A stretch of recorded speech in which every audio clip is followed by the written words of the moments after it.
I always thought that the Campbell soup can was about like a poor person alone, a pensioner, and wow, that's how I thought. I mean, I know it was also the replicated thing, but it was also like I always thought, yeah. I mean, I always thought that all of Warhol was fundamentally about death. I mean, that's why I never, whether he was, I mean, I guess he was conscious of it, but it's really about an ugly, deformed Balkan child who can't look at himself in the mirror, is pockmarked, and looks at the rest of the world and sees these beautiful things through the glass, and all he can think of is his own decay, mortality, exclusion. That's the core of Warhol. The core of Warhol is suffering, and it's in a form. The Marilyn is a religious icon that you put up. But my nanny took care of me when I was like a little baby boy in Romania. She was Romanian Orthodox, and she had those icons on the wall. And I remember her looking at them. And when I saw Marilyn, it's the first thing that jumped into my brain is that. And I think that's why I think a lot of people really misunderstand Warhol. And yes, he was basically a close ally to capitalism and commodification, but he was also, whether consciously or not, he lifted up the veil of commodification and showed the death and horror underneath, and and loneliness. Yeah, and I think loneliness. I think that's right. No, but that kind of stuff for a kind of like mediated culture, because it is just like they don't want to think about death or getting freaky, or you don't even have pores. I mean, no aging, everything is it's like I remember being in the museum with my son and then seeing these young people come and standing in front of the Warhol, and the guy was telling the girl like why it was so important, and it was really about the money. This is important because it's so expensive. And and it's like no.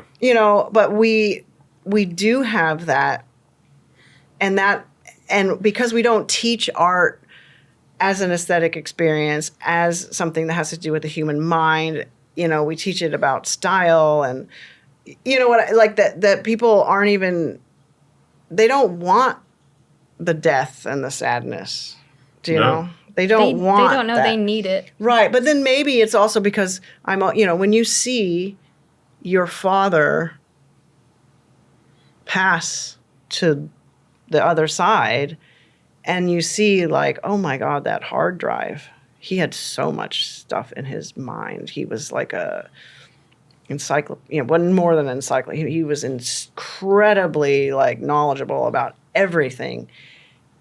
And it just, when it's like, it's gone. When you see death in your, there, then I think you have something happens.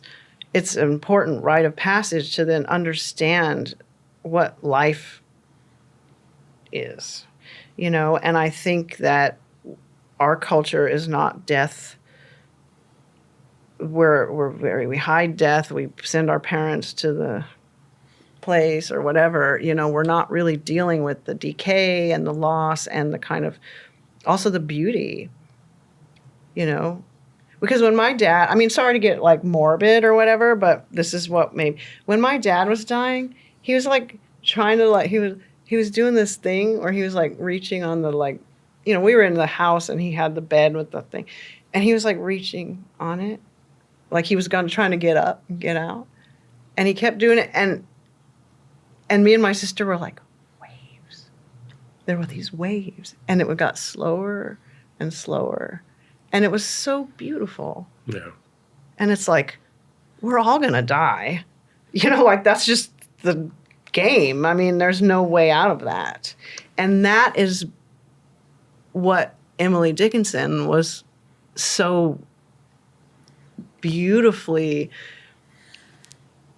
on point about, was like, immortality, mortality, like these things are important. And we don't have a kind of sacred reverence for those things. If you bring up some religious thing to someone in the art world, they're like, oh, gross.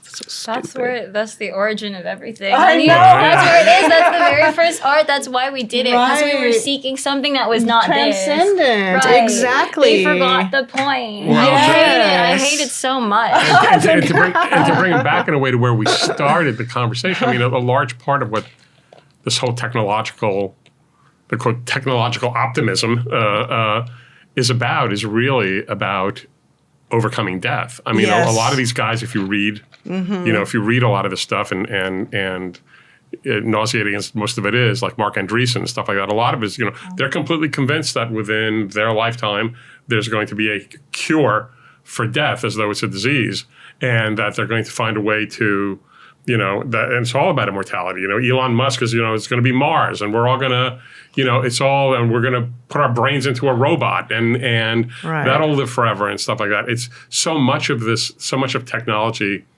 itself is really about overcoming. In fact, I think I remember there was a writer named Jacques Ellul, Christian philosophical writer in the 1960s, who wrote about technology as exactly that. That it was, I think that it was dealing with, that it was basically a fear of death that led to this kind of technological optimism that Americans particularly seem to have. Right.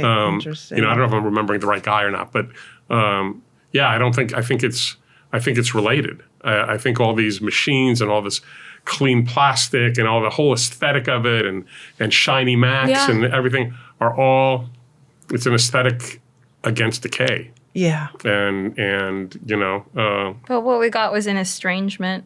Like, it's an estrangement from life. Yeah. Do you know what I mean? Yep. Let's bring this energy into 2026. I feel like so overall, I think the conclusion we came to is death is okay.